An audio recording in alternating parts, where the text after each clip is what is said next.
All right. First and foremost, I want to give all praises, honor, and great glory to Yahweh, Bahashem, Yahweh Shai, Bahashem, Ruach HaKodash.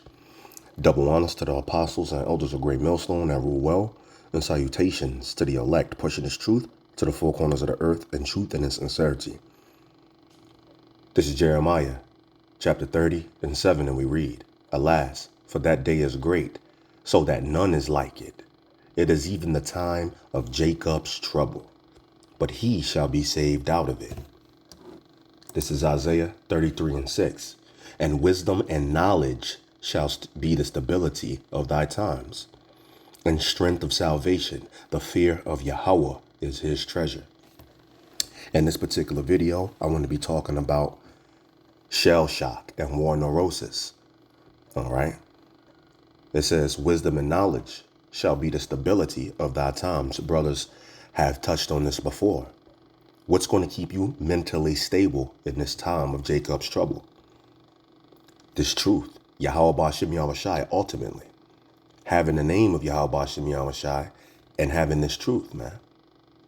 That's what's going to keep you mentally stable, because we're coming in some times, Jacob's trouble, where we're going to see some very heinous and grisly judgments going on.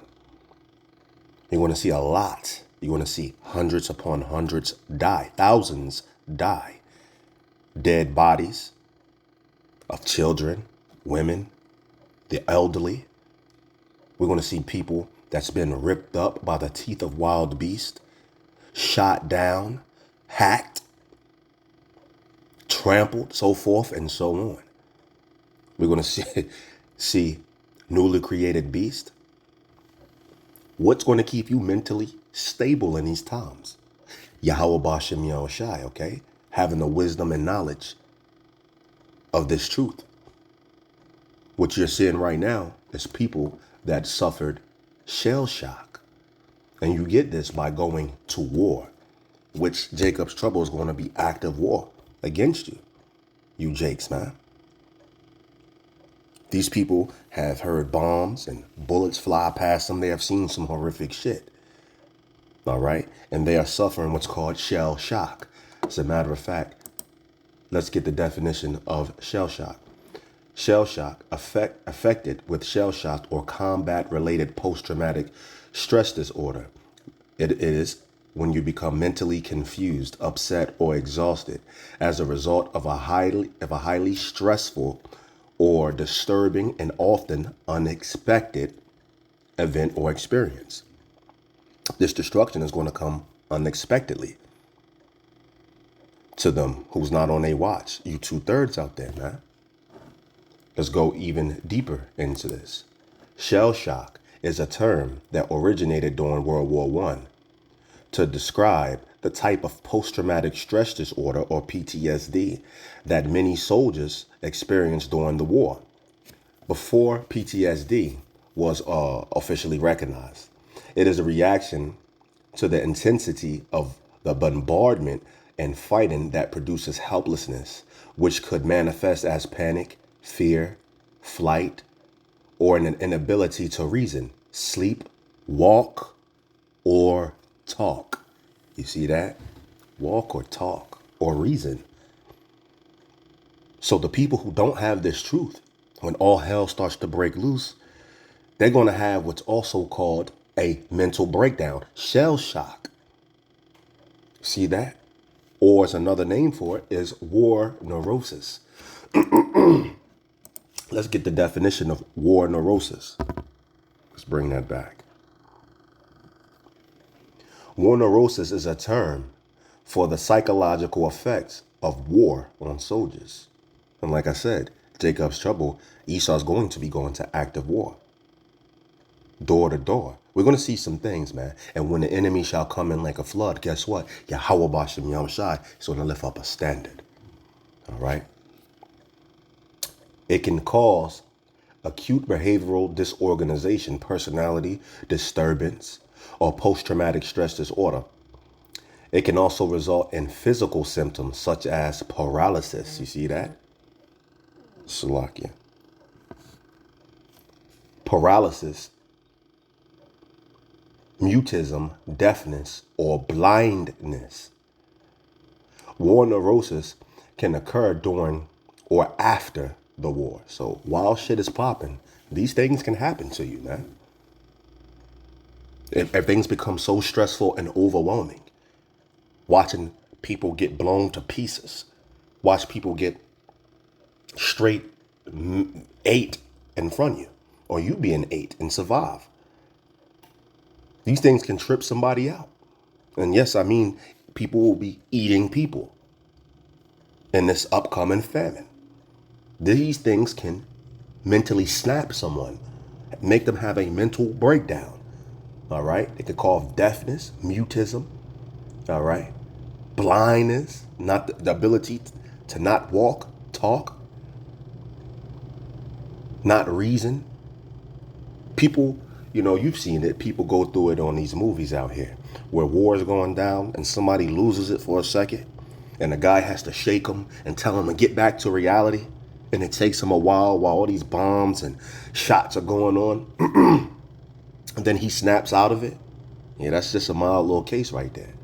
Continuing, war neurosis can occur during or after the war and may vary in severity and duration. It was also known as shell shock or combat fatigue in the past. So, hey, wisdom and knowledge shall be the stability of thy times. When we look even at Isaiah 4:1, why do you think these women who look upon the so-called Black, Hispanic, and Native American man, us Israelites, why do you think they look down on us? Look at us worse than stray dogs outside. All right? They hate us right along with the so-called white man, woman, and child in these other nations. They hate that. They hate our guts. What's going to make them Isaiah 4:1? It's these stressful times coming up. All right?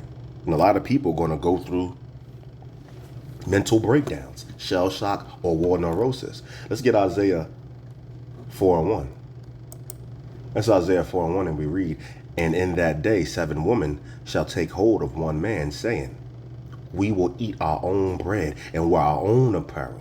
Only let us be called by thy name, to take away our reproach." You see that? What's going to make these women say all this? Well, these stressful times coming up. All right? They're going to be almost losing it. A man shall be more precious than fine gold. And that's really getting into what? A man of Yahweh Bashim Yahushai. As a matter of fact, let's get Isaiah 13:12. It's Isaiah 13:12, and I read, "I will make a man more precious than fine gold, even a man than the golden wedge of Ophir." You see that?